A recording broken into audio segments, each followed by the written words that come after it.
आज कितने मुसलमानों का घर है जहां 24 घंटे में एक बार भी अल्लाह का कोई नाम लेने वाला नहीं, कोई अल्लाह के आगे सजदा करने वाला नहीं, कोई कुरान पढ़ने वाला नहीं।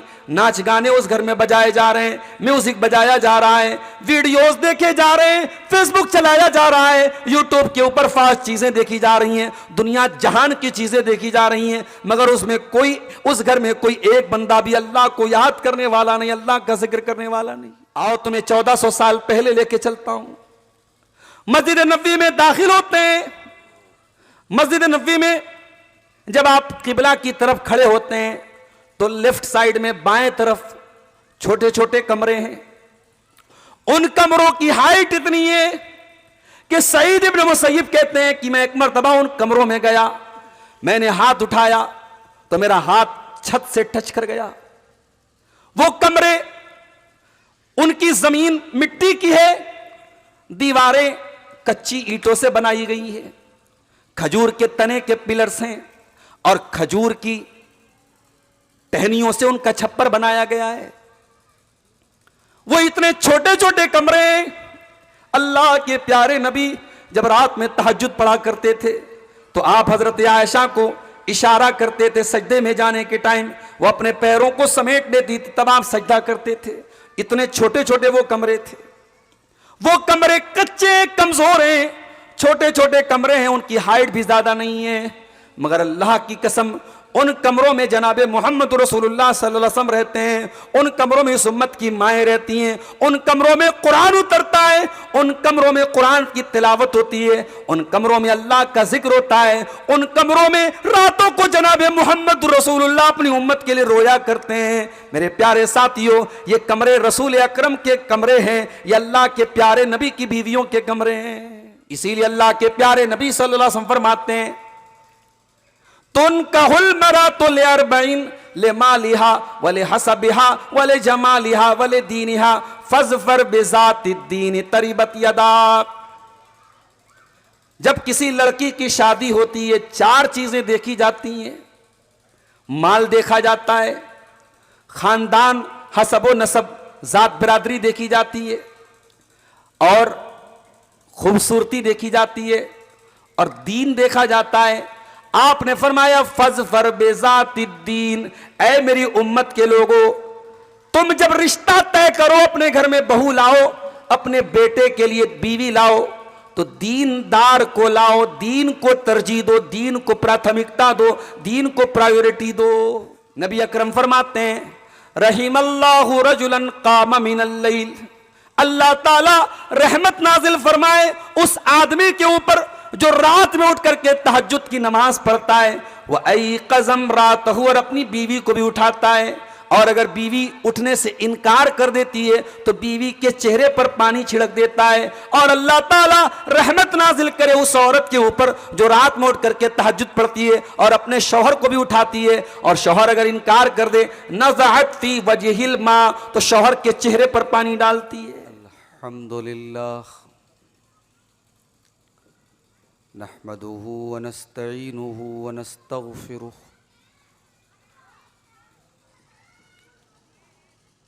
व नऊज़ु बिल्लाहि मिन शुरूरि अनफुसिना व मिन सय्यिआति अअमालिना।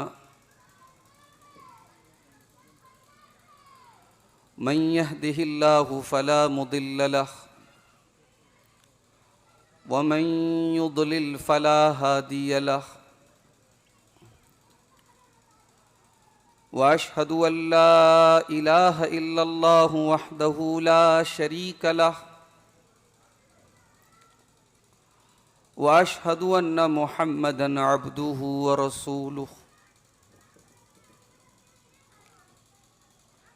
या अय्युहल्लज़ीना आमनुत्तक़ुल्लाहा हक़्क़ तुक़ातिही वला तमूतुन्न इल्ला व अंतुम मुस्लिमून। या अय्युहन्नासुत्तक़ू रब्बकुमुल्लज़ी ख़लक़कुम मिन नफ़्सिन वाहिदह व ख़लक़ मिन्हा ज़ौजहा व बत्त मिन्हुमा रिजालन कसीरन व निसाअ। वत्तकुल्लाहल्लज़ी तसाअलून बिही वल अरहाम इन्नल्लाह काना अलैकुम रक़ीबा। या अय्युहल्लज़ीना आमनुत्तकुल्लाह वक़ूलू क़ौलन सदीदा युस्लिह लकुम अअमालकुम व यग़फिर लकुम ज़ुनूबकुम व मन युतिइल्लाह व रसूलहु फ़क़द फ़ाज़ फ़ौज़न अज़ीमा। अम्मा बअद फ़इन्न ख़ैरल हदीथि किताबुल्लाह व ख़ैरल हदी हदी मुहम्मदिन सल्लल्लाहु अलैहि वसल्लम व शर्रल उमूरि मुहदसातुहा व कुल्ल मुहदसतिन बिदअह व कुल्ल बिदअतिन दलालह व कुल्ल दलालतिन फिन्नार। अऊज़ु बिल्लाहि मिनश शैतानिर रजीम। बिस्मिल्लाहिर रहमानिर रहीम। वक़र्न फ़ी बुयूतिकुन्न वला तबर्रजन तबर्रुजल जाहिलिय्यतिल ऊला व अक़िम्नस्सलात व आतीनज़्ज़कात व अतिअनल्लाह व रसूलह इन्नमा युरीदुल्लाहु लियुज़हिब अन्कुमुर रिज्स अहलल बैति व युतहिरकुम तत्हीरा।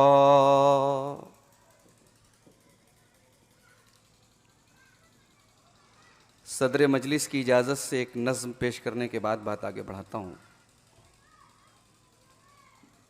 तो हवादिस ने क्या क्या न दिखाया, हालात हवादिस ने क्या क्या न दिखाया। कुछ सब्र सिखाया है, कुछ ज़ब्त सिखाया। लोगों की इनायत ने अब सोच में डाला, लोगों की इनायत ने अब सोच में डाला। क्या हमने यहाँ पाया, क्या हमने गंवाया। हालात हवादिस ने क्या क्या न दिखाया। ये कैसी मुरव्वत है हम पेट भरे पर, ये कैसी मुरव्वत है हम पेट भरे पर। 2 दिन से पड़ोसी ने कुछ भी नहीं खाया। हालात हवादिस ने क्या क्या न दिखाया। सहमे हुए रहते हैं शिकवा नहीं लब पर, सहमे हुए रहते हैं शिकवा नहीं लब पर। गुर्बत ने मेरे बच्चों को अखलाक सिखाया, गुर्बत ने मेरे बच्चों को अखलाक सिखाया। बीमार मेरा दिल है तू इसको शिफा दे, बीमार मेरा दिल है तू इसको शिफा दे। इस दिल को मेरे रब तू ने ही तो बनाया। हालात हवादिस ने क्या क्या न दिखाया। कुछ सब्र सिखाया है, कुछ ज़ब्त सिखाया। मोहतरम सदर मजलिस, उलमाए किराम, मोहतरम बुज़ुर्गों, नौजवान साथियों, पर्दा नशीन माओं और बहनों, प्यारे बच्चों, मैं बहुत खुशनसीब अपने आप को महसूस कर रहा हूँ। जौनपुर की एक ऐसी बस्ती जहाँ का बनारस से भी बड़ा गहरा ताल्लुक़ है। कई उलमा और कई मास्टर इस गांव के बनारस में टीचर रहे हैं और अभी हैं भी मौजूदा दौर में, मौजूदा वक्त में। और इसी गांव के हमारे बड़े अजीज़ दोस्त शेख हिफ्ज़ुर रहमान ऐमन सलफ़ी हफ़िज़हुल्लाह, जो जामिया सलफ़िया में खिदमत अंजाम देते हैं, उन्होंने आज के इस प्रोग्राम के लिए दावत दी तो फ़ौरन मैंने लब्बैक कहा। बड़ी खूबसूरत मजलिस चल रही है। शेख ज़फ़र नोमान मक्की हफ़िज़हुल्लाह ने दिल की इस्लाह के ताल्लुक़ से एक रिक़्क़त आमेज़ ख़िताब आपके सामने पेश किया। अल्लाह हम सबको अपने दिल की हिफाजत की तौफ़ीक़ अता फ़रमाए। सदर मोहतरम ने मुझे ये हुक्म दिया था कि कोई ऐसा मौजू उठाऊं जिसका ताल्लुक़ समाज की इस्लाह से हो, सोसाइटी को, समाज को सही दिशा पर कैसे लेके जाया जाए, सही राह पे कैसे लेके जाया जाए, इस तरीके का कोई उन्वान हो। मेरे भाइयों, जब हम समाज की इस्लाह की बात करते हैं तो दूसरे अल्फाज में हम अपनी इस्लाह की बात करते हैं, इसलिए कि समाज हमसे और आप ही से बनता है। अगर समाज गलत है, समाज खराब है, समाज बिगड़ा हुआ है, तो गोया हम इस बात का एतराफ कर रहे हैं, हम ये एक्सेप्ट कर रहे हैं, ये स्वीकार कर रहे हैं कि हम बिगड़ चुके हैं। तो समाज को अगर सुधारना है तो हमें और आपको पहले अपने आप को सुधारना पड़ेगा। और हमारे सुधार का आगाज कहां से होगा? अंग्रेजी की एक कहावत है, चैरिटी बिगिंस एट होम। नेकी की शुरुआत अपने घर से होनी चाहिए। समाज को सुधारना है तो पहले घर को सुधारना पड़ेगा। और हम ये जानते हैं कि हमारी जिंदगी में घर की बहुत अहमियत है। हमें से हर इंसान का कोई एक घर है जिस घर से उसके रिश्ते जुड़े हैं, जिस घर में कोई मां है, कोई बाप है, कोई भाई है, कोई बेटा है, कोई बेटी है, कोई बहन है। माफ कीजिएगा, घर किसी इमारत का नाम नहीं है, घर किसी बिल्डिंग का नाम नहीं है। घर उस जगह का नाम है जहां रिश्ते पनपते हैं। घर उस मकाम का नाम है जहां जज्बात का ताल्लुक होता है, जहां मां की दुआएं होती हैं, जहां बाप का एहतराम होता है, जहां बच्चों की किलकारियां होती हैं, जहां सास बहू की नोकझोंक होती है, जहां रूठना है, जहां मनाना है, जहां गुस्सा है, जहां नाराजगी है, जहां शिकवे हैं, जहां शिकायतें हैं, इन तमाम चीजों के मिक्सचर का नाम घर है। और ये जो घर है ना, ये हमारी जिंदगी में सुकून का मरकज है।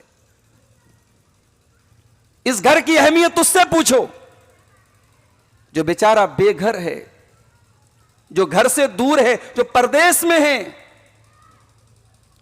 मां का इंतकाल हो गया, मिट्टी में नहीं आ पा रहा है। बहन की शादी विदा करने के लिए अपने घर पे मौजूद नहीं है। बाप बीमार है, उसकी देखभाल करने के लिए अपने घर पे दस्तयाब नहीं है। इंसान के पास घर होना और घर में होना बहुत बड़ी नेमत है मेरे प्यारे साथियों। इसीलिए अल्लाह ताला कुरान करीम में फरमाता है, वल्लाहु जअल लकुम मिन बुयूतिकुम सकना। मेरे बंदो, हमने तुम्हारे घरों को सुकून का जरिया बनाया है। तुम्हें सुकून मिलेगा तो घर में आकर के मिलेगा। कोई पैसा कमाने सऊदी अरब चला जाए, दुबई चला जाए, कुवैत चला जाए, दुनिया की किसी कंट्री में चला जाए, लेकिन सुकून तो उसको अपने घर में आकर के ही मिलेगा, अपने घर वालों के बीच में आकर के उसको सुकून मिलेगा। ये कुरान कह रहा है तुम्हें सुकून तुम्हारे घरों में मिलता है। जब यहूदियों को जिला वतन किया गया, बनु नज़ीर के यहूदियों को जब उनके घरों से निकाला गया, कुरान कहता है कि अल्लाह का अजाब था, वल्लज़ी अखरजल्लज़ीन कफरू मिन अहलिल किताब मिन दियारिहिम, अल्लाह ताला का अजाब था उन अहले किताब पर, उन यहूदियों के ऊपर, उनके घरों से उनको निकलना पड़ा। यह अल्लाह का बहुत बड़ा अजाब था उन यहूदियों के ऊपर। जब वो अपने घर से निकलने लगे तो कुरान कहता है युखरिबून बुयूतहुम बिअयदीहिम, वो अपने ही हाथों से अपने घरों को तोड़ रहे थे, बर्बाद कर रहे थे। इंसान तो घर को बनाता है, इंसान तो बड़ी मेहनत से, बड़ी कुर्बानियों से, बड़ी मेहनत और कुर्बानियों के बाद घर बनाता है। उस घर को अगर कोई तोड़ रहा है तो मेरे प्यारे साथियों, ये अल्लाह का अजाब है। युखरिबून बुयूतहुम, अल्लाह ने अहले किताब के उस कबीले का जिक्र करते हुए फरमाया कि वो अपने घरों को तोड़ रहे थे। तो घर बहुत बहुत जरूरी चीज है मेरे साथियों। और ये जो घर है, ये हमारी खवातीन, हमारी औरतों की इज्जत और इस्मत की हिफाजत का ठिकाना भी है। दुनिया में बहुत सारे लोग ऐसे हैं जिनके पास रहने को घर नहीं है, जिनकी बहू बेटियां फुटपाथों पर रातें गुजारती हैं। अगर अल्लाह ताला ने आपको घर दिया है जहां आपकी इज्जतें महफूज हैं, जहां आपकी इस्मतें महफूज हैं, यह अल्लाह की बहुत बड़ी नेमत है।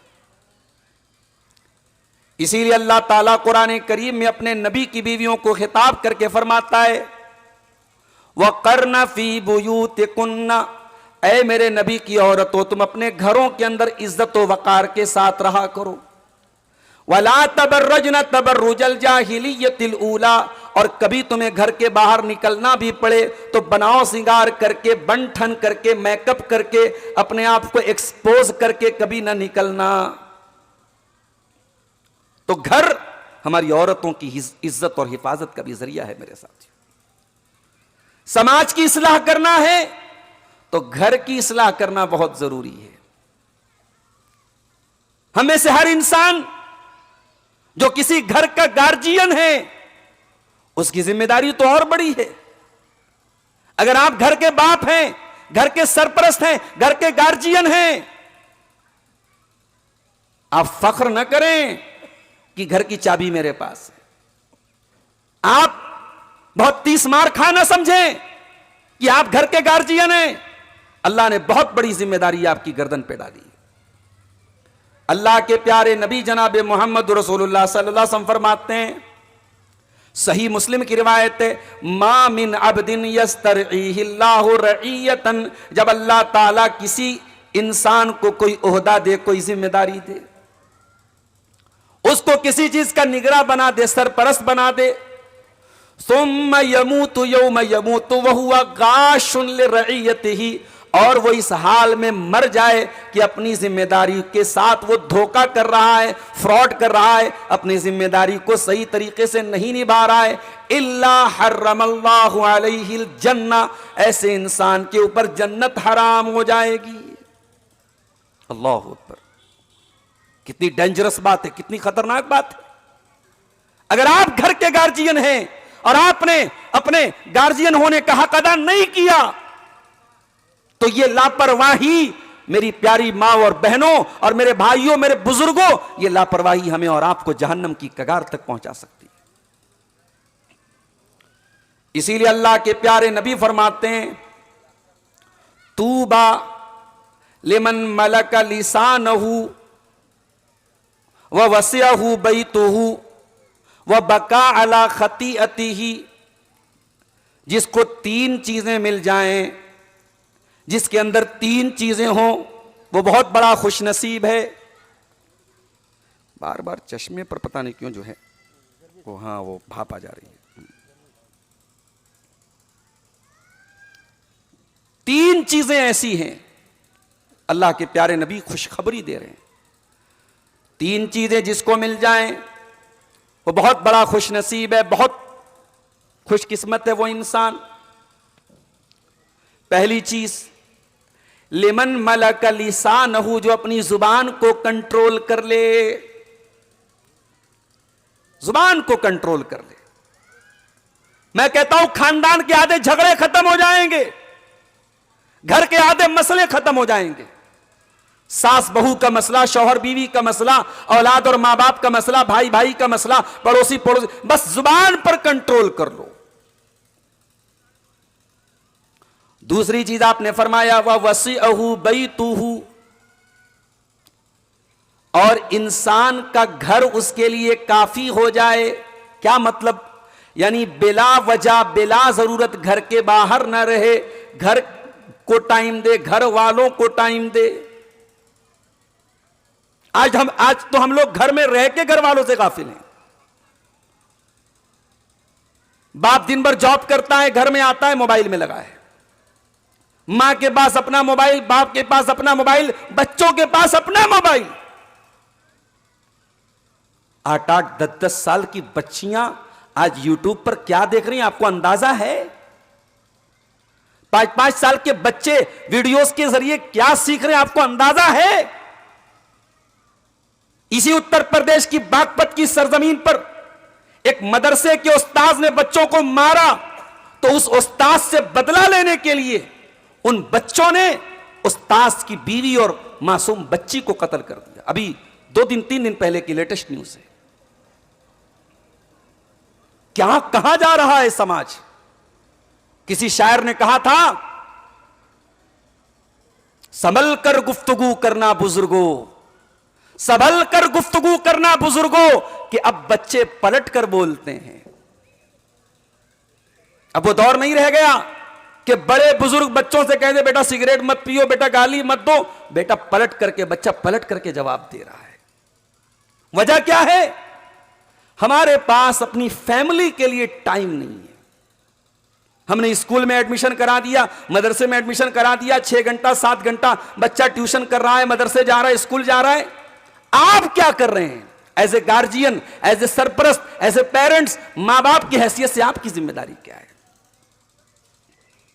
अरबी का एक शायर कहता है, लईसल यतीम मन इंतहा अबवाहु मिन हम्मिल हयात व खल्लफाहु जलीला। यतीम वो नहीं है जिसके मां बाप उसे छोड़ के चले जाएं। इन्नल यतीम हुवल्लज़ी तल्का लहू उम्मन तखल्लत औ अबम मशगूला। अरे यतीम तो वो बच्चा है जिसकी मां के पास उसके लिए फुर्सत ना हो, जिसका बाप उसके लिए कभी खाली ना हो। तो मेरे भाइयों, अल्लाह के नबी का जुमला बहुत बड़ा जुमला है। वह वसीअहु बैतुहु, अपनी जॉब से आ गए, अपने कारोबार से आ गए तो घर वालों को टाइम दो, अपने घर को काफी समझो। ये चौराहों पे जाके टाइम पास ना करो, ये चाय की दुकानों पे जाके टाइम पास ना करो। और तीसरी चीज आपने फरमाया, वह बका अला खतीअतिही, इंसान अपने गुनाहों पर रोए, अपने गुनाहों पर आंसू बहाए। ये 3 चीजें अगर किसी को मिल जाएं, मैं फिर से रिपीट कर देता हूं, जुबान पर कंट्रोल करे, अपने घर को काफी समझे और अपने गुनाहों पर रोए, तो अल्लाह के प्यारे नबी फरमाते हैं कि वो इंसान खुशनसीब है, वो इंसान जन्नती है। सवाल ये है, समाज की इस्लाह करना है तो घर की इस्लाह करना पड़ेगा। घर की इस्लाह कैसे करें, तरीका क्या है? आइए हम कुरान और हदीस की रोशनी में कुछ तरीके आपको बताते हैं घरों की इस्लाह करने के। दुआ है रब्बे करीम हम सब के घरों को दीनदार घर बना दे, इस्लामी घर बना दे, नेक और साले घर बना दे, आमीन। सबसे पहली चीज, आप मर्द हैं, आपको कमाना है, जॉब करते हैं, बिजनेस करते हैं, मजदूरी करते हैं, कुछ भी करते हैं। 24 घंटे में आपका टाइम घर के अंदर कम गुजरता है। घर के अंदर ज्यादा टाइम किसका गुजरता है? खवातीन का गुजरता है, औरत का गुजरता है। इसीलिए औरत को घरवाली भी कहा जाता है, और औरत को घरवाली अल्लाह ने भी कहा है। जी, अल्लाह ने भी औरत को घरवाली कहा है। आइए कुरान खोलते हैं, सूरह हूद में अल्लाह ने फरमाया, जब इब्राहिम अलैहिस्सलाम के पास फरिश्ते आए और कहा कि आपको बेटा होने वाला है, सारा के पेट से इसहाक पैदा होने वाले हैं। तो हजरत सारा को बड़ा ताज्जुब हुआ। अलिदवाना अजूजुन वहाजा बाली शैखा, कहा कि यह तो बड़ी अजीब बात है, मैं 70 साल की बूढ़ी, ये 90 साल के बूढ़े, मैं भी बे औलाद, ये भी बूढ़े, हम दोनों को बेटा कैसे होगा? तो फरिश्तों ने क्या कहा? क़ालू अताजबीन मिन अम्रिल्लाहि रहमतुल्लाहि व बरकातुहु अलैकुम अहलल बैत इन्नहु हमीदुम मजीद। ऐ सारा, ऐ इब्राहिम की बीवी, ऐ इब्राहिम की घरवाली, तुझे अल्लाह के हुक्म पर क्यों ताज्जुब हो रहा है? तेरे ऊपर सलामती नाजिल हो, तेरे ऊपर अल्लाह की रहमत नाजिल हो, तेरे ऊपर अल्लाह की बरकतें नाजिल हो। ऐ सारा, ये अल्लाह का हुक्म है, और अल्लाह चाहेगा तो 90 साल के बूढ़े को भी औलाद दे देगा, 70 साल की बुढ़िया को भी औलाद दे देगा। तो घर वाली कहा अल्लाह के फरिश्ते ने हजरत सारा को। औरत घरवाली है और घर को सुधारना है, तो घरवाली का नेक होना बहुत जरूरी है। इसीलिए अल्लाह के प्यारे नबी सल्लल्लाहु अलैहि वसल्लम फरमाते हैं, तुनकाहुल मरातुल अर्बईन लिमालिहा वले हसबिहा वले जमालिहा वले दीनिहा फज़फर बिज़ातिद्दीन तरिबत यदा। जब किसी लड़की की शादी होती है, 4 चीजें देखी जाती हैं। माल देखा जाता है, खानदान हसबो नसब जात बिरादरी देखी जाती है, और खूबसूरती देखी जाती है, और दीन देखा जाता है।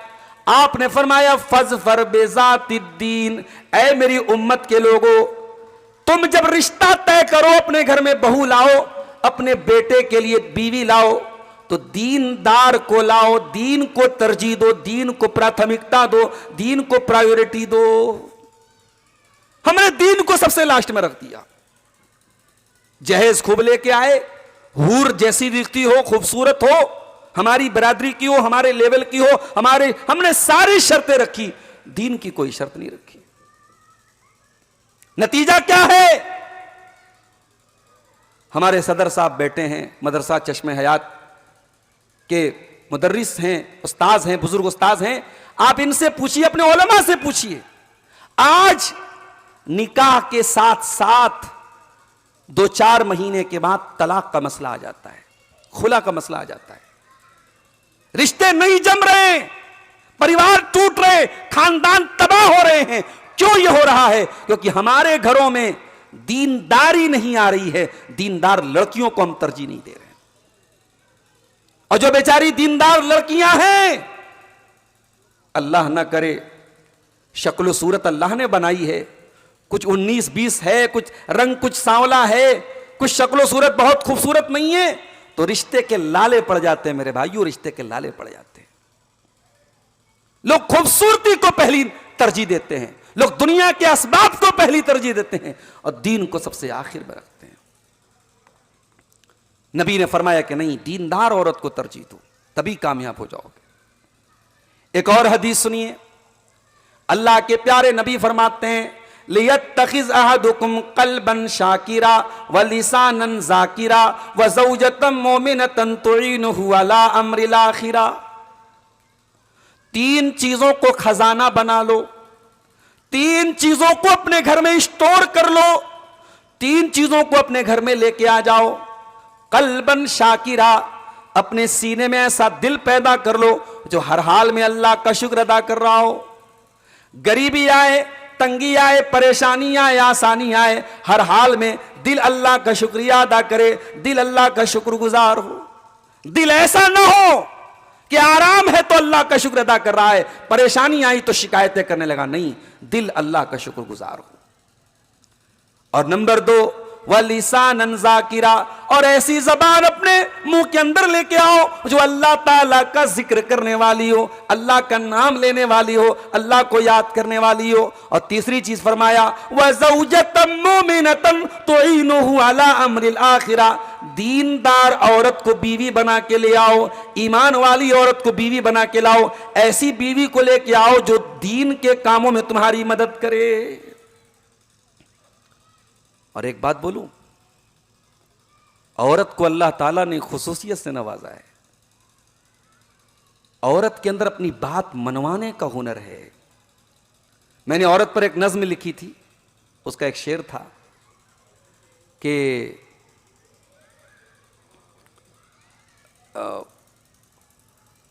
मतलब उस शेर का मतलब यह था कि अल्लाह ताला ने औरत को जज्बात की ऐसी ताकत दी है कि चट्टान को भी ये मोम बना सकती है। आंसू में वो ताकत के पिघल जाएं चट्टाने, औरत के आंसू में वो ताकत है कि चट्टानों को ये पिघला सकती है। तकवा के भरम तोड़ दे वो नाज़ो अदा है, और अल्लाह ताला ने ऐसा खूबसूरती का ऐसा हथियार दिया है औरत को, बड़े बड़े तकवा वालों के तकवा के भरम को तोड़ सकती है।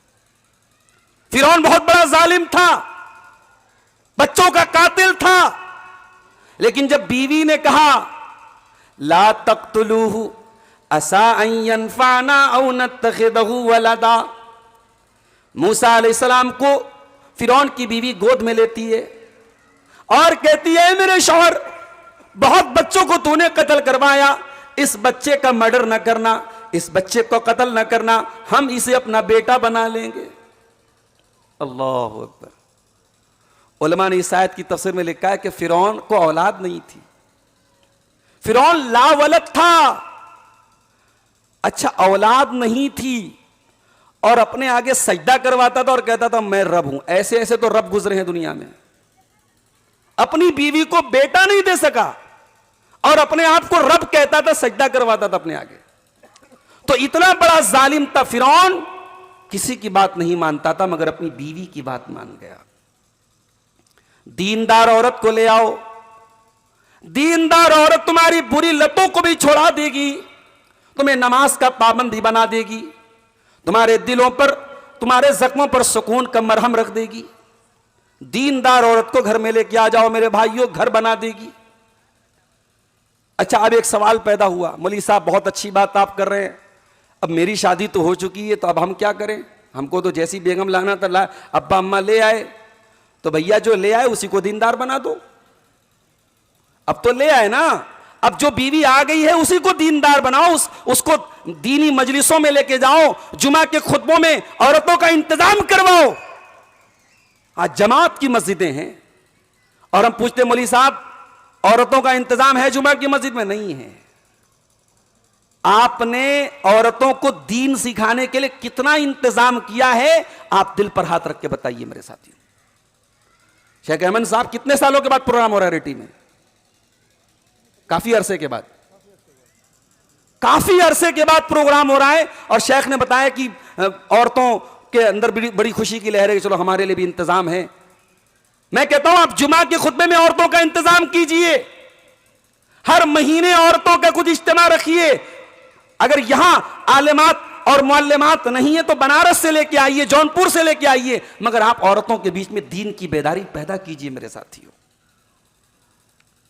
हजरत ज़करिया अलैहिस्सलाम के बारे में कुरान कहता है व अस्लहना लहू ज़ौजा, हमने उनकी बीवी को ठीक कर दिया। मुफस्सिरीन लिखते हैं इस आयत की तफसीर में व काना फी लिसानिहा तूलुन, हजरत ज़करिया की बीवी कुछ जबान दराज थी, कुछ जबान दराज थी, जबान ज्यादा इस्तेमाल करती थी। अल्लाह ने उनको ठीक कर दिया, यानी उनकी इस्लाह कर दी। तो मेरे भाई दुआ करो अल्लाह से, अगर बीवी दीनदार नहीं है तो दुआ करो और कोशिश करो कि बीवी दीनदार बन जाए। दीनदार बीवी बहुत बड़ी नेमत है और घर को सुधारना है तो दीनदार बीवी का लाना बहुत जरूरी है।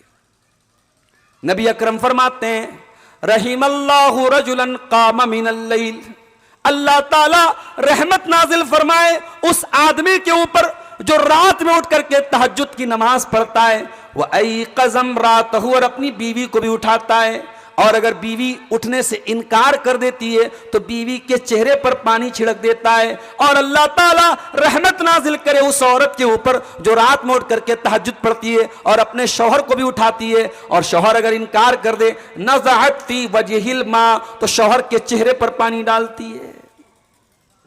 ऐसी बीवी, ऐसे कपल आ जाए, ऐसा जोड़ा आ जाए तो घर जन्नत निशान बन जाए मेरे साथियों। तो दीनदार औरत ये घर की इस्लाह के पहला कदम है। दूसरी चीज, आप मकान बनाते हैं तो सबसे अहम चीज क्या होती है? फाउंडेशन होती है, बुनियाद होती है। आप अपने घर की बुनियाद जब बनाते हैं, मजबूत रखते हैं, तो एक बुनियाद वो होती है जो फिजिकल होती है, जो नजर आती है, जो महसूस होती है, और एक बुनियाद वो होती है जो नजर तो नहीं आती लेकिन उसका ताल्लुक आपके अकीदे से है, आपके फिक्र से है, आपकी सोच से है। आपने घर बनाया, घर की बुनियाद में क्या है? अगर चोरी है, अगर बेईमानी है, अगर मक्कारी है, अगर धोखाधड़ी है, तो आप उस घर में टाइल्स लगा लें, संगे मरमर बिछा दें, और उस घर को आप मार्बल से सजा दें, उस घर में बेहतरीन झाड़ और फानूस लगा लें, दुनिया के सबसे आला पेंट करवा दें, मगर वो घर अल्लाह की नजर में, रसूल की नजर में, शरीयत की नजर में वो घर मनहूस रहेगा, वो घर बुरा रहेगा, वो घर बदतरीन रहेगा। घर की बुनियाद तकवा पर होनी चाहिए। अल्लाह ने फरमाया सूरह तौबा के अंदर, अफमन अस्सस बुनियानहु अला तक़वा मिनल्लाहि व रिदवानिन खैरुन अम्मन अस्सस बुनियानहु अला शफा जुरुफिन हारिन फनहार बिही फी नारी जहन्नम। अल्लाह ने फरमाया दो टाइप की इमारत है। एक इमारत की बुनियाद अल्लाह के तकवा पर है, अल्लाह के डर पर है, और एक इमारत किसी गढ़ी के किनारे है, और वो मकान कभी भी गिर सकता है, और वो मकान गिरने के बाद मकान वालों को, घर वालों को जहन्नम की आग में लेके जाने वाला है। मेरे बंदो बताओ कौन सा घर ज्यादा बेहतर है? अपने घर की बुनियाद तकवा पर रखिए मेरे साथियों। और माफ कीजिए, घर की बुनियाद तकवा पर, बिल्डिंग के गेट पर हाजा मिन फजल रब्बी लिखने से नहीं होती है। घर की बुनियाद तकवा पर, कुरान की आयतें घर में लटकाने से नहीं होती है। आप अपनी कमाई को हलाल कीजिए, आप अपने घर को जिस पैसे से, जिस रकम से बना रहे हैं, उस रकम को सही कीजिए, और अपने बच्चों को सही कमाई के जरिए एक अच्छा घर दीजिए। घर की बुनियाद तकवा पर रखिए मेरे प्यारे साथियों। और आगे बढ़िए, घर की इस्लाह करना है एक बहुत जरूरी चीज। घर के अंदर अल्लाह का जिक्र होना चाहिए। अल्लाह के प्यारे नबी फरमाते हैं, मसलुल बैतिल्लज़ी युज़करुल्लाहु फीही वल्लज़ी ला युज़करुल्लाहु फीही मिसलल हय्य वल मय्यित। जिस घर में अल्लाह का जिक्र किया जाए वो घर जिंदा है, और जिस घर में अल्लाह का जिक्र ना किया जाए वो घर मुर्दा है। आज कितने मुसलमानों का घर है जहां 24 घंटे में एक बार भी अल्लाह का कोई नाम लेने वाला नहीं, कोई अल्लाह के आगे सजदा करने वाला नहीं, कोई कुरान पढ़ने वाला नहीं। नाच गाने उस घर में बजाए जा रहे हैं, म्यूजिक बजाया जा रहा है, वीडियोस देखे जा रहे हैं, फेसबुक चलाया जा रहा है, यूट्यूब के ऊपर फास्ट चीजें देखी जा रही हैं, दुनिया जहान की चीजें देखी जा रही हैं, मगर उसमें कोई, उस घर में कोई एक बंदा भी अल्लाह को याद करने वाला नहीं, अल्लाह का जिक्र करने वाला नहीं। आओ तुम्हें 1400 साल पहले लेके चलता हूं। मस्जिद नबवी में दाखिल होते हैं। मस्जिद नबवी में जब आप किबला की तरफ खड़े होते हैं तो लेफ्ट साइड में बाएं तरफ छोटे छोटे कमरे हैं। उन कमरों की हाइट इतनी है कि सईद इब्न मुसय्यब कहते हैं कि मैं एक मर्तबा उन कमरों में गया, मैंने हाथ उठाया तो मेरा हाथ छत से टच कर गया। वो कमरे, उनकी जमीन मिट्टी की है, दीवारें कच्ची ईंटों से बनाई गई है, खजूर के तने के पिलर्स हैं, और खजूर की टहनियों से उनका छप्पर बनाया गया है। वो इतने छोटे छोटे कमरे। अल्लाह के प्यारे नबी जब रात में तहज्जुद पढ़ा करते थे तो आप हजरत आयशा को इशारा करते थे सजदे में जाने के टाइम, वो अपने पैरों को समेट लेती थी, तब आप सजदा करते थे। इतने छोटे छोटे वो कमरे थे। वो कमरे कच्चे कमजोर हैं, छोटे छोटे कमरे हैं, उनकी हाइट भी ज्यादा नहीं है, मगर अल्लाह की कसम उन कमरों में जनाब मोहम्मद रसूलुल्लाह सल्लल्लाहु अलैहि वसल्लम रहते हैं, उन कमरों में इस उम्मत की माएँ रहती हैं, उन कमरों में कुरान उतरता है, उन कमरों में कुरान की तिलावत होती है, उन कमरों में अल्लाह का जिक्र होता है, उन कमरों में रातों को जनाब मोहम्मद रसूलुल्लाह अपनी उम्मत के लिए रोया करते हैं। मेरे प्यारे साथियों, ये कमरे रसूल अकरम के कमरे हैं, ये अल्लाह के प्यारे नबी की बीवियों के कमरे हैं। घर में अल्लाह का जिक्र करो मेरे भाइयों, घर में सुकून उससे आएगा, घर में रहमत उससे आएगी। और आगे बढ़िए, अगर अपने घरों की इस्लाह करना है तो एक काम और कर लो मेरे भाइयों, बीवी शौहर के हुकूक को अदा करे, शौहर बीवी के हुकूक को अदा करे, मियां बीवी का रिश्ता मोहब्बत के साथ निभाया जाए, छोटी छोटी बातों को नजरअंदाज किया जाए। शौहर अपने आप को दारोगा न समझे, बीवी अपने आप को बहुत नकचड़ी न बना ले, दोनों एक दूसरे की जरूरतों को समझे और मोहब्बत के साथ, उल्फत के साथ, प्यार के साथ जिंदगी की गाड़ी को आगे बढ़ाएं। कुरान कहता है वआशिरूहुन्ना बिल मारूफ, अपनी बीवियों के साथ बेहतरीन सलूक करो। कुरान कहता है हुन्ना लिबासुल लकुम व अंतुम लिबासुल लहुन्ना, बीवी शौहर के लिए लिबास है, शौहर बीवी के लिए लिबास है। कभी आपने गौर किया अल्लाह ने लिबास क्यों कहा? लिबास, बहुत अच्छा कुर्ता आपने पहना है, अगर फिटिंग का ना हो अच्छा नहीं लगेगा। लिबास वो अच्छा है जो आपके बदन पे फिट होता हो। क्या मतलब? यानी शौहर बीवी के ऊपर फिट बैठता हो, बीवी शौहर के लिए फिट बैठती हो, दोनों एक दूसरे के जज्बात, एहसासात, ख्यालात, नजरियात, अफकार को समझते हो। मियां बीवी दोनों एक दूसरे के लिए लिबास हैं। अल्लाह के नबी के पास एक साहबी आते हैं, सवाल करते मा हक़्क़ु ज़ौजती अहदिना अलैहि, अय अल्लाह के प्यारे नबी, बीवी का हक क्या है हमारे ऊपर? आज कोई नहीं पूछता मौलवी साहब से बीवी का हक क्या है। शौहर अपने हुकूक की बात करता है, बीवी अपने हुकूक की बात करती है। यहां सहाबी रसूल आके पूछ रहे हैं अय अल्लाह के रसूल, बीवी का हक क्या है? आपने फरमाया अंतुतिमहा इज़ा तइमता व तक्सुहा इज़ा तसैता वला तज़रिबिल वजहा वला तुक़ब्बिह वला तहजुर इल्ला फिल बैत। जो खाओ बीवी को खिलाओ, जिस मेयार का कपड़ा पहनो उसी मेयार का बीवी को पहनाओ, और बीवी को कभी अगर सजा देने की नौबत आ जाए तो कभी चेहरे पर हाथ ना उठाना, कभी गाली गलौज ना करना, और जितना भी झगड़ा हो जाए घर के बाहर घर मत निकालना, घर के अंदर ही झगड़े को रखना। यह तालीम दी है अल्लाह के प्यारे नबी। और दुनिया में हर इंसान की जो घरेलू जिंदगी होती है उसका असली रूप घर में सामने आ जाता है। बाहर आप बहुत बड़े मुत्तकी हैं, नेक हैं, परहेजगार हैं, बड़े खूबसूरत हैं, बड़े अच्छे हैं, आपकी हकीकत आपके घर वाले जानते हैं। नबी अकरम सल्लल्लाहु अलैहि वसल्लम फरमाते हैं खैरुकुम खैरुकुम ले अहलिही व अना खैरुकुम ले अहली। तुम में सबसे बेहतरीन इंसान वो है जो अपने घर वालों के लिए अच्छा हो, और मैं तुम में अपने घर वालों के लिए सबसे अच्छा हूं। अल्लाह के नबी एक बेहतरीन शौहर भी थे, एक बेहतरीन बाप भी थे। आज इर्तिदाद का मसला चल रहा है, हमारी कौम की बेटियां मुर्तद हो रही हैं।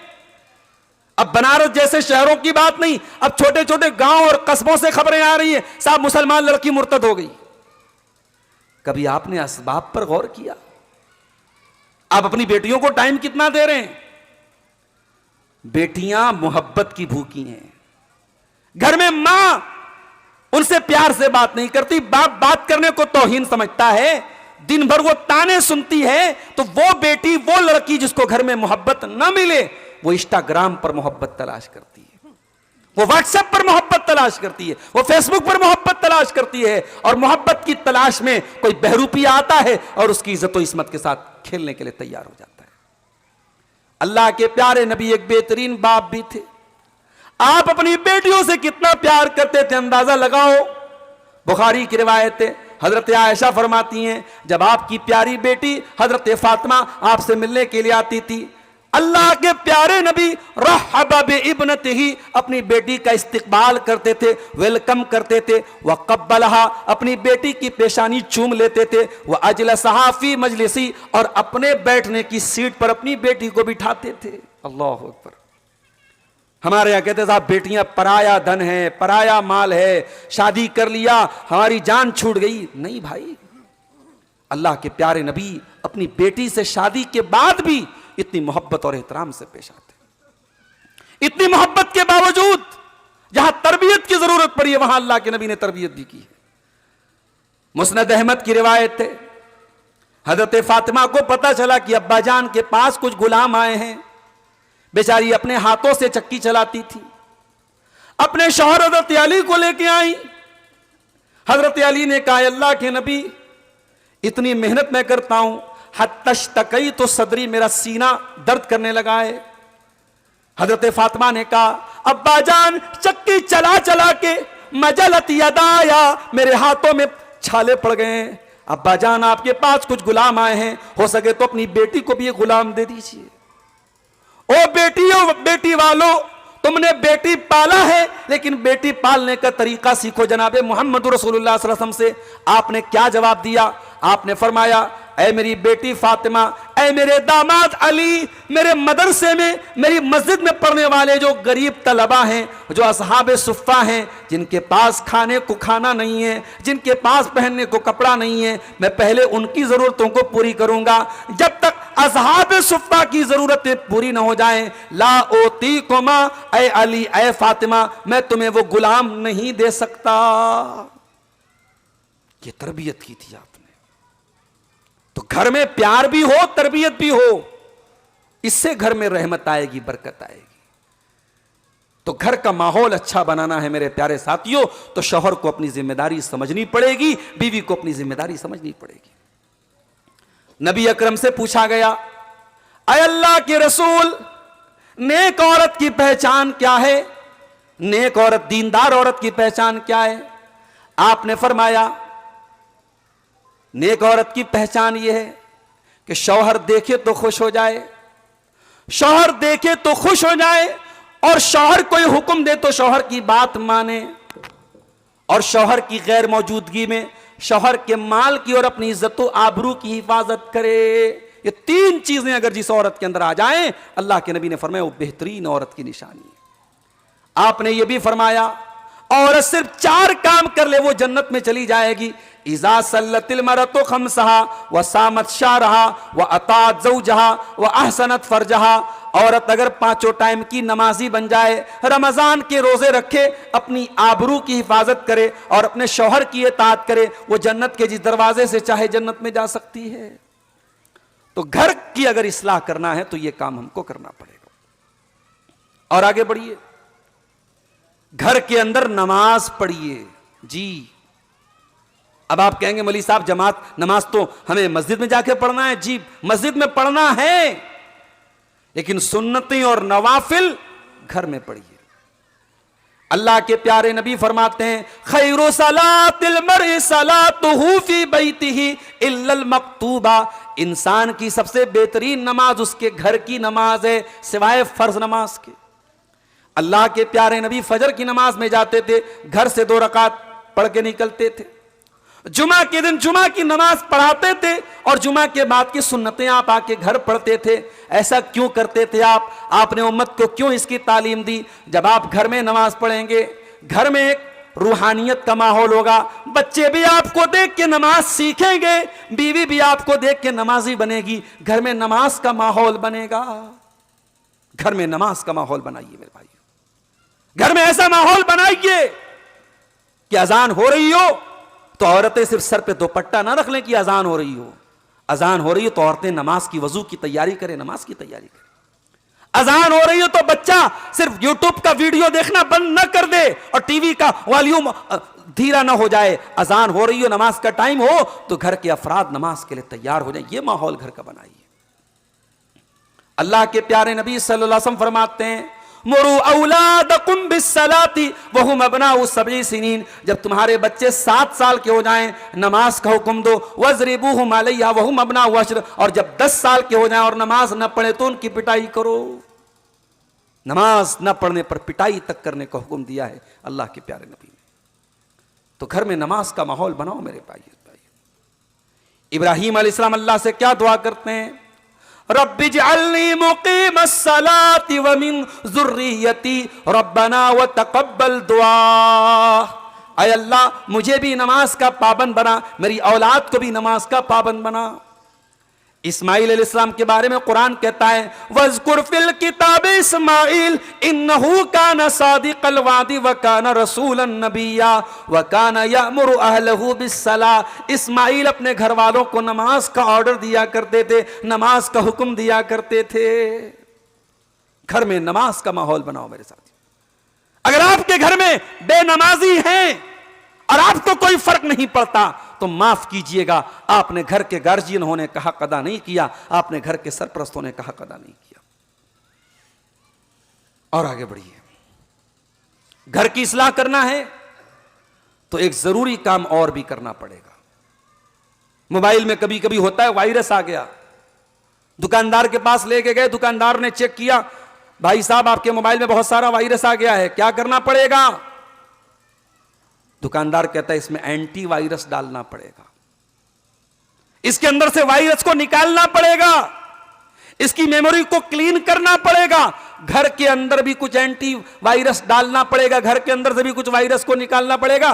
5 चीजों को घर से निकाल दीजिए। नंबर 1, तस्वीरें नहीं होनी चाहिए घर के अंदर। अब ये एक अलग मसला है, कैमरे की तस्वीर, आज हम लोग घिरे हुए हैं, सामने वीडियो बन रहा है, हम लोग तकरीरों में जाते, मौलवी साहब सेल्फी लेना चाहता हूं, सेल्फी विद सलफी। सेल्फी लेने का बड़ा रिवाज है, मौलाना की बात पर कितना अमल किया इससे मतलब नहीं, हां मोबाइल में सेल्फी, हमारी मौलाना साहब के साथ सेल्फी है, तो वो एक अलग मसला है। उलमा को उसमें इख्तलाफ भी है, बहुत सारे उलमा ने कैमरे की तस्वीर को जरूरत के मौके पर जायज करार दिया है, वो एक अलग मसला है। लेकिन आप शादी की फोटो एल्बम में लगा के कमरे में लगाएं, क्या मतलब है इसका? बच्चों की तस्वीरें आप कमरे में सजाएं, नहीं, यह मुनासिब नहीं है। बड़े सख्त अल्फाज है अल्लाह के प्यारे नबी के, ला तदखुलुल मलाइकतु बैतन फीहि कल्बुन वला सूरा। जिस घर में कुत्ता हो, जिस घर में तस्वीर हो, उस घर में अल्लाह की रहमत के फरिश्ते दाखिल नहीं होते। तस्वीर को घर से निकालिए। दूसरी चीज, घर में गंडा ना हो, तावीज ना हो, खैर और बरकत के नाम पर घर में उल्टी सीधी आड़ी तिरछी लकीरें बना के दरवाजों पर न लगाई गई हो। 786/92 420 9211 घर में, दुकान में, मकान में खैर और बरकत होगी। ये गिनतियां लटकाने से घर में बरकत आएगी? बल्कि मैं एक कदम आगे बढ़ के एक बात और कहता हूं,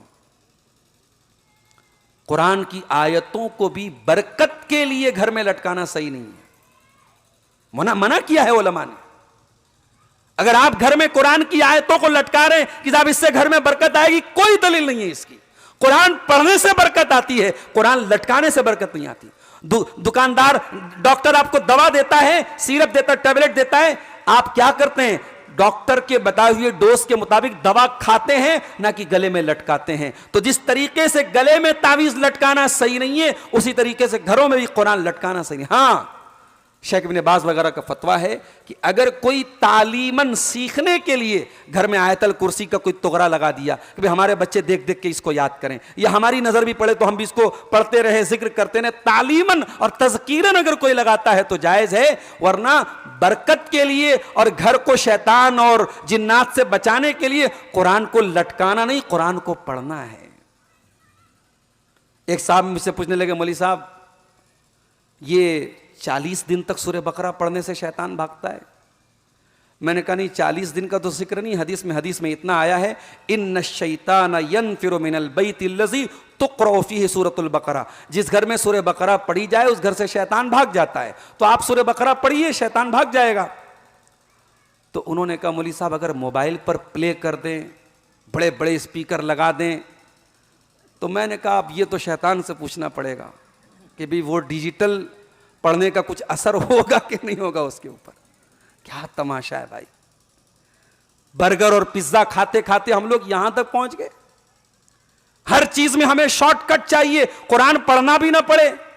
एक हमारे दोस्त हैं बनारस के हाफिज साहब, उनको किसी ने कहा कि हमने नया मकान लिया है, आप 40 दिन तक हमारे घर में आके सूरह बकरा पढ़िए, हम आपको इतना पैसा देंगे।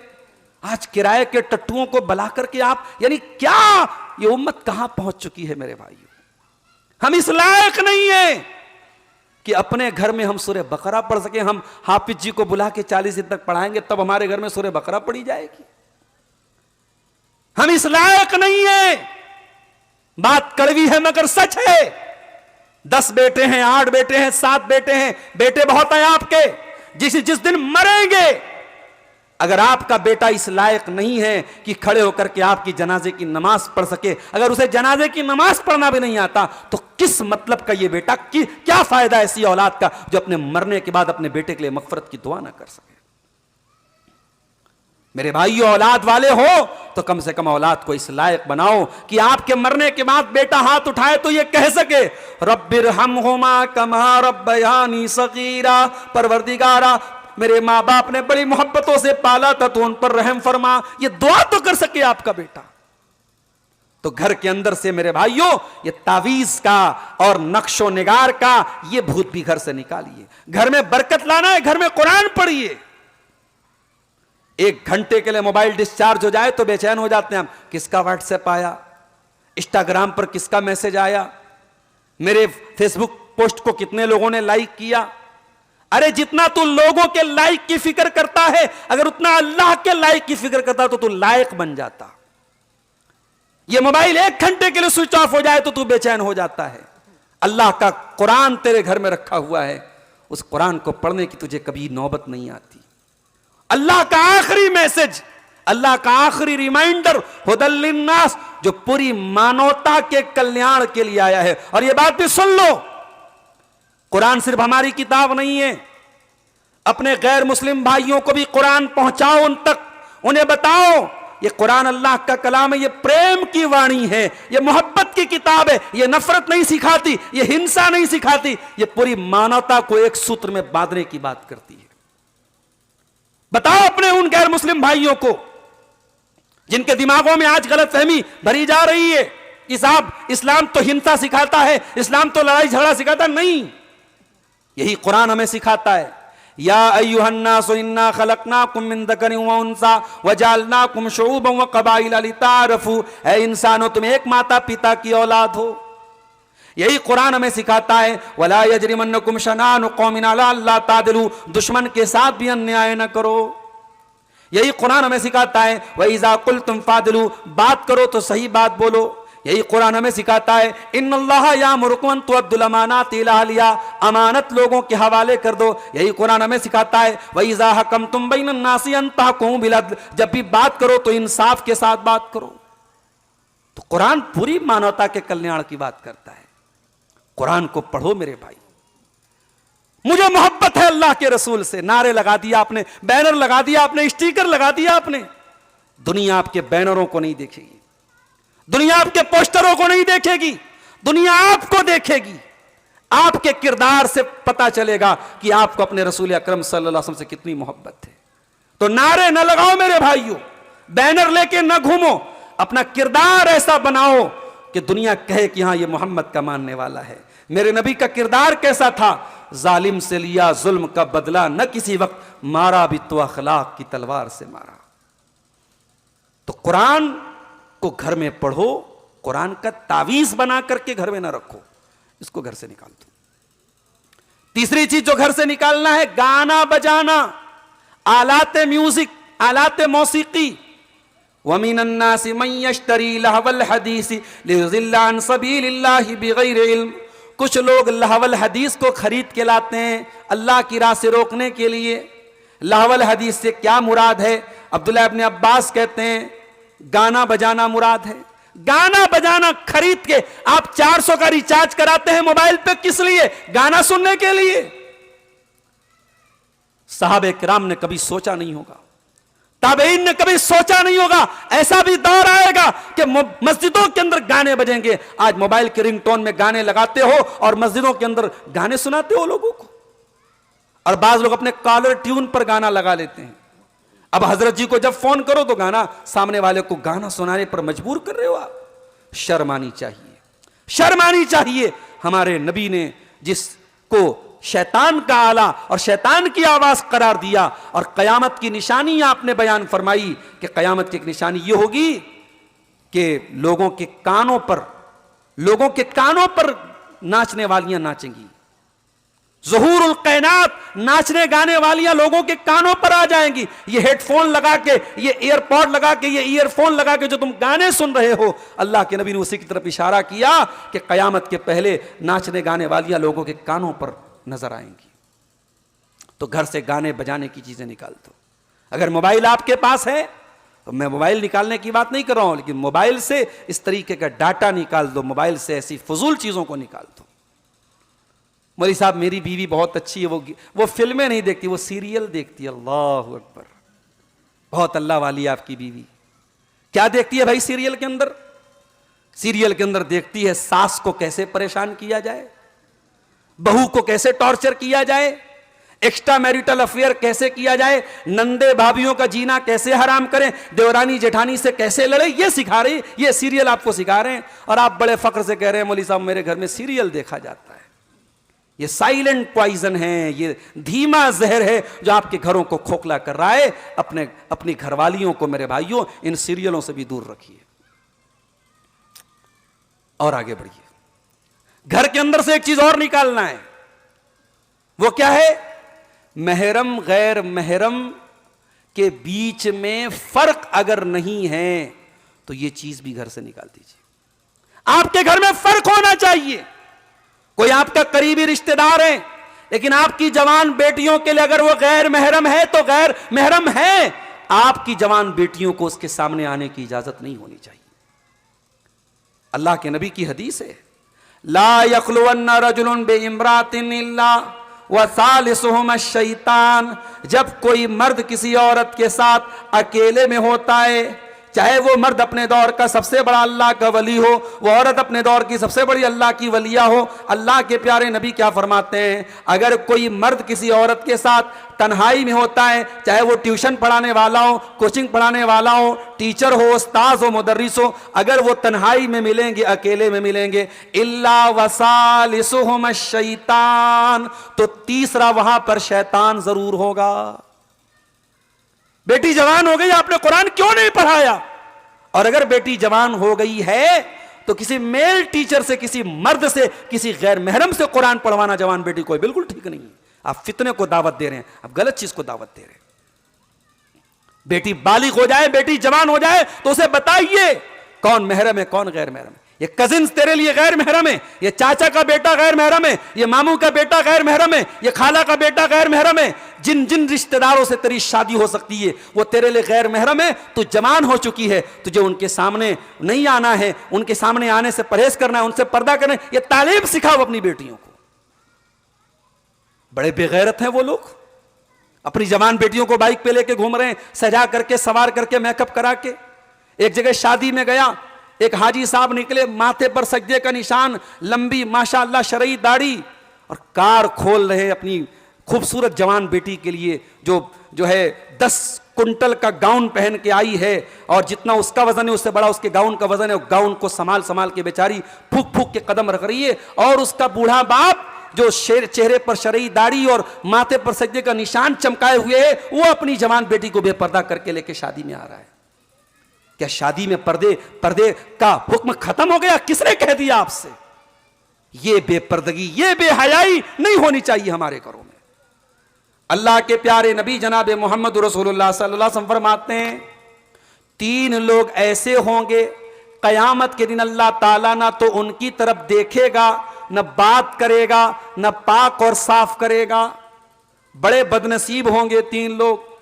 बड़े गौर से सुनना रेहटी वालों, मेरे प्यारे साथियों, अल्लाह के प्यारे नबी बड़ी सख्त वईद के अल्फाज फरमा रहे हैं कि 3 ऐसे बदनसीब होंगे, ला यंजुरुल्लाहु इलैहिम अज़्ज़ व जल्ल यौमल क़ियामह व ला युकल्लिमुहुम व ला युज़क्कीहिम, ना तो अल्लाह देखेगा, ना बात करेगा, ना पाको साफ करेगा। नंबर 1, अल्लाह लिवालिदैहि, अपने माँ बाप से रिश्ता तोड़ लेने वाला। ठीक है, जिंदगी में कभी ऐसे हालात आ गए, ज्वाइंट फैमिली में रहना मुश्किल है, सेपरेट हो गए, अलग हो गए, तब भी कोई मसला नहीं, लेकिन माँ बाप से रिश्ता तोड़ लेने की इजाजत आपको नहीं है। अगर आप सेपरेट भी रहते हैं, अगर ज्वाइंट फैमिली में नहीं रहते, तभी अपने माँ बाप की खबरगिरी करते रहो, उनके हुकूक का ख्याल करते रहो, उनकी बीमारी में देखभाल करते रहो, उनको तकलीफ न पहुंचाओ, उन पर जबान दराजी न करो। अल्लाह के नबी फरमाते हैं कि 3 बदनसीबों में एक वो बदनसीब होगा जो अपने माँ बाप से रिश्ता तोड़ लेता है। नंबर 2, अलमरअतुल मुतरज्जिला, मर्दों की नकल करने वाली औरत, मर्दों के जैसी चाल ढाल अपनाने वाली औरत। और नंबर 3, अद्दयूस अल्लज़ी युक़िर्रु फ़ी अहलिहिल खुब्ज़, वो बेगैरत आदमी जो अपने घर में बेगैरती को बर्दाश्त कर रहा हो। आपकी बेटी बेपर्दगी करे, आपकी बहन बेपर्दगी करे, आपकी बीवी बेपर्दगी करे और आपको शर्म ना आए। अकबर इलाहाबादी ने कहा था ना, माफ कीजिएगा, अकबर प्रयागराजी ने कहा था, क्या कहा था? बेपर्दा नजर आई कल जो चंद बीबियां, अकबर जमी में गैरत कौमी से गड़ गया, पूछा जो उनसे आपका पर्दा वो क्या हुआ, कहने लगी कि अक्ल पे मर्दों के पड़ गया। मर्द औरतों का पर्दा तभी सरकता है जब मर्दों की अकल पे वो पर्दा पड़ जाता है मेरे साथी। तो घर से बेपर्दगी को निकाल दीजिए, बेहयाई को निकाल दीजिए, महरम और गैर महरम के सिलसिले में लापरवाही को निकाल दीजिए और आगे बढ़िए। हमारे सदर साहब ने वक्त के सिलसिले में कहा था कि आपको इख्तियार है, लेकिन मुझे इस बात का भी ख्याल है कि इशा की नमाज भी हम लोगों ने नहीं पढ़ी है और आप लोग शायद खाना वाना भी नहीं खाए हैं, तो जिनको तेज़ भूख लग रही होगी उससे मौलवी साहब तो खींचे चले जा रहे हैं। तो भाई माफ़ फरमाइए, बस 1-2 बातें और करके हम बात ख़त्म करते हैं। घर की इस्लाह के ताल्लुक से 2 अहम बातें करके बात ख़त्म कर रहा हूं। घर की इस्लाह करना है तो घर में सदका खैरात का माहौल बनाइए। अपनी औरतों को कुछ रकम दे दीजिए कि कोई साइला आए, कोई मांगने वाली आए तो तू भी सदका कर दिया कर। अपने बच्चों को सदका करना सिखाइए। अल्लाह ताला कुरान, अल्लाह के प्यारे नबी कुरान में, अल्लाह के प्यारे नबी हदीस में फरमाते हैं औरतों से, व तसद्दक़ना फ़इन्नी उरीतुकुन्ना अक्सरा अहलिन नार, तो तुम ज्यादा से ज्यादा सदका किया करो, मैंने तुमको जहन्नम में ज्यादा देखा है। तो सदका खैरात अल्लाह के नबी ने औरतों को करने का हुक्म दिया। आपकी औरतें कैसे करेंगी भाई, उनकी तो कोई कमाई नहीं है, औरत को आप ला के देंगे ताकि वो सदका और खैरात करे। इससे घर के अंदर एक दीनदारी का माहौल पैदा होगा।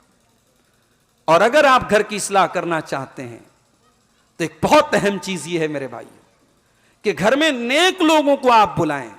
आपके दस्तरखान पे नेक इंसान बैठे, फासिको फाजिर, बदकिमाश, बदमाश, शराब पीने वाले, जिना करने वाले, दीन से दूर दुनियादार लोगों को मत अपने घर में दावत दीजिए। घर में दीनदार लोगों को दावत दीजिए, दस्तरखान पे दीनदारों को बिठाइए। अल्लाह ताला कुरान करीम में हजरत नूह अलैहिस्सलाम की एक दुआ को नकल करता है। नूह अलैहिस्सलाम क्या दुआ करते हैं? रब्बिग़फिरली वलिवालिदैया वलिमन दखल बैतिया मोमिनन वलिलमोमिनीन वलमोमिनात। अय अल्लाह तू मुझे बख्श दे, मेरे माँ बाप को तू बख्श दे, और अय अल्लाह मेरे घर में जो मोमिन आए, जो ईमान वाला आए, उसको भी तू बख्श दे। इसका मतलब यह हुआ कि इंसान अच्छे लोगों को अपना गेस्ट बनाए, अच्छे लोगों को अपने घर का मेहमान बनाए। तो दीनदारों को अपने घर में आप एंट्री दीजिए, बेदीनों को घर में एंट्री न दीजिए। अच्छा, एक आखिरी चीज क्या है, घर की इस्लाह अगर करनी है तो घर की इस्लाह के हमने जितने तरीके मैंने बताए हैं, ये सारे तरीके आप अपना लें, लेकिन जब तक अल्लाह की तौफीक नहीं होगी घर सुधर नहीं सकता। नूह अलैहिस्सलाम जैसा पैगंबर 950 साल तक तबलीग करते हैं और उनका बेटा ईमान नहीं लाता है, डूब जाता है, मर जाता है, खत्म हो जाता है, अल्लाह के अजाब का शिकार हो जाता है। और शायर कहता है, बगावत पर हो आमादा तो डूबे नूह का बेटा, बगावत पर हो आमादा तो डूबे नूह का बेटा, यहां नामो नसब की बरतरी से कुछ नहीं होता। हिदायत अल्लाह के हाथ में मेरे भाई, हिदायत अल्लाह ने जिसके मुकद्दर में लिखी है उसी को मिलेगी। इसलिए अपने घर वालों के लिए, अपने बच्चों के लिए दुआएं किया करो। मैं 2 दुआएं आपको सिखाता हूं जो कुरान ने हमें सिखाई है। पहली दुआ कुरान के 19वें पारे में सिखाई गई, सूरह फुरकान के आखिरी रुकू में, रब्बना हब लना मिन अज़वाजिना व ज़ुर्रियातिना कुर्रता आयुन वजअलना लिल मुत्तक़ीना इमामा। परवरदिगार, हमारे बीवी बच्चों को हमारे सुकून का जरिया बना दे और हमें तो मुत्तकियों का इमाम बना दे। ये दुआ बड़ी प्यारी दुआ है, इसको याद कर लो मेरे भाइयों। और दूसरी दुआ 26वें पारे के शुरू में, जब इंसान 40 साल का हो जाए तो वो ये दुआ पढ़े। 26वें पारे में सूरह अहकाफ में अल्लाह ने वो दुआ सिखाई है, रब्बी औज़िनी अन अश्कुरा नेमतकल्लती अनअमत वाला वालिदैया।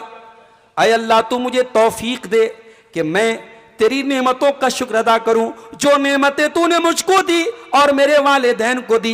वअन आमल सालिहन तरदा, और अल्लाह तू मुझे तौफीक दे मैं ऐसा नेक अमल करूं जिससे तू खुश हो जाए।